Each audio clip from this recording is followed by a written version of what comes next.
sekalian, memang safari ini dibangun tidak pernah direncanakan dari awal. Tidak pernah direncanakan dari awal dengan baik-baik.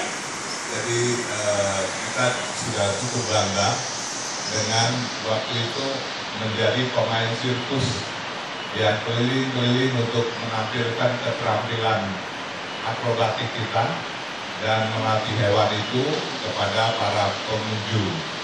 Dan setiap kali kita mendapat aplaus, pujian dari para pengunjung, kita sudah merasa puas, bukan main, dan merasa dirinya ini terbaik. Dan suatu saat di sirkus itulah kita kenal dengan Tuhan. Dan suatu hari dengan tidak sengaja kami tergigit harimau pada saat itu, waktu melatih hewan yang baru dari hutan. Setelah dikirim ke Australia oleh misi baptis waktu itu yang menghubungi rumah sakit di Australia, dan akhirnya kami diterima di Australia untuk berobat. Selama 9 bulan untuk berobat, menyembuhkan tangan yang tidak bisa bergerak, lumpuh karena digigit harimau. Sejak itu kami di sana diperkenalkan juga dengan para pemilik sirkus yang kebetulan punya safari kecil-kecilan. Dari situlah kita terbawa punya keinginan bagaimana kita membuat safari kecil-kecilan.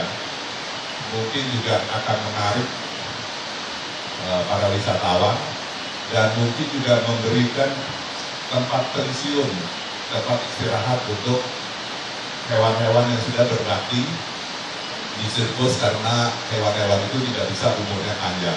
Pak, berhenti dulu supaya semuanya jelas, tetap di video, oke?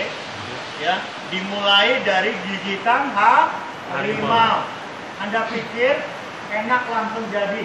Dimulai dari apa? Gigitan harimau. Anda mulai dari apa? Saya nggak tahu. Okay? Yang kedua, dimulai dari hati yang memikirkan pensiun hewan-hewan. Ada yang mikirin pensiun anjing dan kucing Anda? Dia mikir. Nah, terusin Pak. Ya, jadi dengan demikian, kalau dia sudah berbakti di sirkus, sudah menjadi artis di sirkus, lebih kurang 7-8 tahun, mau dan mau dia sudah harus pensiun. Dan kita juga harus pikirkan bagaimana pengembangbiakan untuk generasi berikutnya satwa-satwa itu, sehingga pada saat kita mendirikan taman safari ini, kita juga mempersiapkan tempat mereka istirahat, tempat mereka berkembang biak, dan anak-anaknya dipakai untuk atraksi-atraksi sirkus kemudian.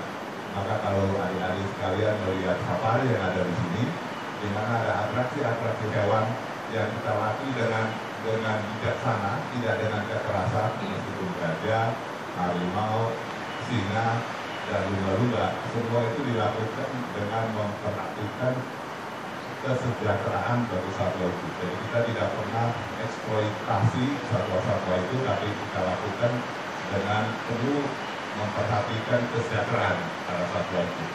Sehingga mungkin itulah kita juga diberkati oleh Tuhan karena bisa membantu merawat ciptaan Tuhan. Dengan demikian safari juga berkembang, masyarakat ikut menikmati, dan para karyawan dan staf juga ikut menikmati. Saya pikir itu. Sudah berapa tahun Pak sejak berdiri? Kami membangun safari ini cukup lama memang, karena ini merupakan yang pertama. Lahan kita ini tadinya perkebunan teh, jadi tidak ada hutan yang seperti kita lihat ini, hanya kebun teh. Jadi sejak 79 mulai ditanam pohon. Jumlah pohon mungkin ditanam sampai saat ini 670 ribu pohon ditanam dari hutan seperti ini. Itulah lingkungan ini diciptakan sejak tahun 82, mulai kita pelan-pelan membangun sampai lapangan dibuka untuk umum.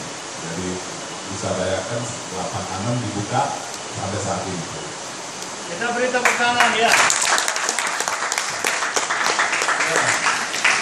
Bisa kebayang nggak kalau Pak Tony ini seperti Adam, Nabi Adam dulu, ya, Bu Yani Hawa, ya kan? memelihara, menciptakan. Di kitab Kejadian Tuhan berfirman, beranak cuculah dan kuasailah bumi ini. Mereka mampu. Apakah saudara percaya bahwa dalam bidang kita masing-masing, kita berkualitas ilahi, mampu melakukan pekerjaan baik?